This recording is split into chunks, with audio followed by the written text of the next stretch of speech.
ඔබ කවදාකවත් මේ ගුරු හඳුන්ලා කියන්න තියන්න එපා. ඒ මනුස්සයා අපේ ආරම්භ බනවන්නේ නේද? අන්න එහෙම. එන ඔබ ගැන ආරංචියක් ගිහිල්ලා උන්වහන්සේට කවදාකවත් අහන්න තියන්න එපා. ඒ නෝන අපේ සීල ශ්‍රාවිකාවක්. එහෙම අහන්න තියන්න එපා. අපේ සීලවසය එහෙම අහන්න තියන්න එපා. මං කියන්නම් අහන්න තියන්න ඕන විදිහ. නෑ ඒ නෝන එහෙම කරලා තියෙනවද? අපේ සීලවසය කරේ ශ්‍රාවිකාවක් වෙන්නේ නේද? ඔන්න ඔහොම අහන්න තියන්න. හොයලා බලන්න අපේ ශ්‍රාවක මහත්තයෙක් වෙන්න ඕන අනිවාර්යෙන්. ඔය කියන විදිහට. ගුරුහාඳුර එහෙම කියද්දී බැලින්නම් ඇත්තටම එහෙම. ඒක නේද මලක්.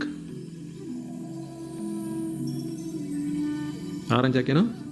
කවුද මලක් චොප්ප කරලා අහක දාලා ගිහිල්ලා කියනවා.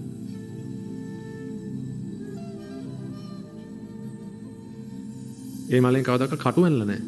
හැබැයි මලේ සුවඳ අතේ ඉතුරු වුණා කියලා. දැන් හොයලා බැලින්නම්.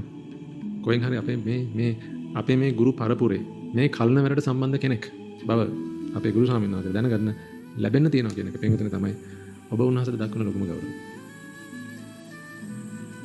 මේ උන්වහන්සේ නියෝජනය කරන්නේ සත්‍යය. මිසක් ඔබවත් මාවවත් නෙමෙයි. උන්වහන්සේ නියෝජනය කරන්නේ සත්‍යය.